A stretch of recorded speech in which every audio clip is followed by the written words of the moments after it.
കമ്മ്യൂണിസ്റ്റുകൾ അർമാദിച്ചു ഭരിച്ചിരുന്ന കോർപ്പറേഷൻ ഭരണമാണ് ജനങ്ങളുടെ പിന്തുണയിൽ BJP എടുത്തത്.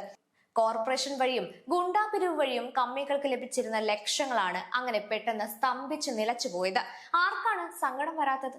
40 കൊല്ലം ഭരിച്ചവർ 6 മാസം പോലും തികയാത്ത BJP ഭരണസമിതിക്കെതിരെ സമരവുമായി വരുന്നു. BJP ഭരണം അട്ടിമറിക്കാൻ ശ്രമിക്കുന്നു. എന്തുകൊണ്ടാണ് ഇതെന്ന് ഈ ചുരുങ്ങിയ മാസം കൊണ്ടുള്ള BJP ഭരണസമിതിയുടെ തിരുവനന്തപുരത്തെ പ്രവർത്തനം മാത്രം നോക്കിയാൽ മതി.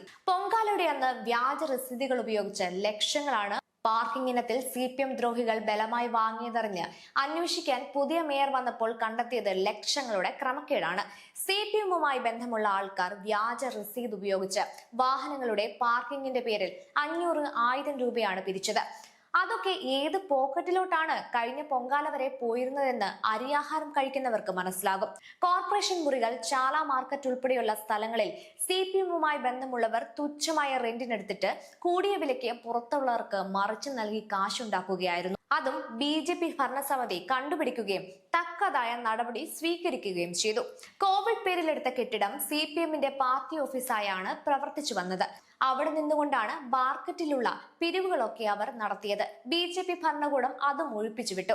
മാർക്കറ്റിൽ നിന്ന് ഓരോ കച്ചവടക്കാരിൽ നിന്നും ദിവസം 500 രൂപയ്ക്ക് മുകളിൽ ഗുണ്ടാപിരിവ് അല്ലെങ്കിൽ ഹഫ്ത പിരിവിലൂടെ CPMന്റെ ആൾക്കാർ വാങ്ങിക്കൊണ്ടിരുന്നു. ഒരു ദിവസം അത് തന്നെ എത്രയായിരം രൂപയാണ്. ഒരു മാസമായപ്പോൾ അവർക്ക് എത്ര ലക്ഷം രൂപയാണ് വെറുതെ കിട്ടിയിരിക്കുന്നതെന്ന് ഒന്ന് ചിന്തിച്ചു നോക്കുക. കഴിഞ്ഞ ദിവസങ്ങളിലാണ് BJP ഭരണസമിതി ആ പ്രശ്നത്തിൽ ഇടപെടുകയും ആ ഒരു പിരിവ് നിർത്തലാക്കുകയും ചെയ്തത്. അതിനുശേഷമാണ് BJP ഭരണസമിതിക്കെതിരെ തോറ്റ 3 MLAമാർ കൂടി പ്രതിഷേധത്തിൽ വന്ന് ഒരു കാര്യവുമില്ലാതെ ഓരോ ആരോപണങ്ങൾ ഉന്നയിച്ച് സമരം ചെയ്യുകയും അവിശ്വാസ പ്രമേയം കൊണ്ടുവന്ന് BJP പുറത്താക്കണം, അതിനുവേണ്ടി കോൺഗ്രസുമായും വരെ ഞങ്ങൾ സഹകരിക്കുമെന്ന് പോലും പറയുന്നത്. ജനരോക്ഷം ഭയന്നാണ് ആ നിലപാട് കമ്മ്യൂണിസ്റ്റുകൾ മാറ്റിയത്. ഇതിന്റെയൊക്കെ കാരണം ഒന്നു മാത്രമാണ്. ജനങ്ങളെ കൊള്ളയടിച്ച് CPM നേതാക്കൾ പോക്കറ്റിലാക്കിക്കൊണ്ടിരുന്ന ലക്ഷങ്ങളാണ് BJP ഭരണസമിതി മാസങ്ങൾക്കുള്ളിൽ നിർത്തലാക്കിയത്. പിന്നെ അവർക്ക് ഭ്രാന്ത് ഇളകിയില്ലെങ്കിലേ അതിശയമുള്ളൂ. ഇതിനൊപ്പം തന്നെ വേറൊരു കാര്യം, 3 വലിയ ഇടത് നേതാക്കളാണ് കഴിഞ്ഞ നിയമസഭാ ഇലക്ഷനിൽ BJPയോട് തോറ്റു തുന്നം പാടിയത്.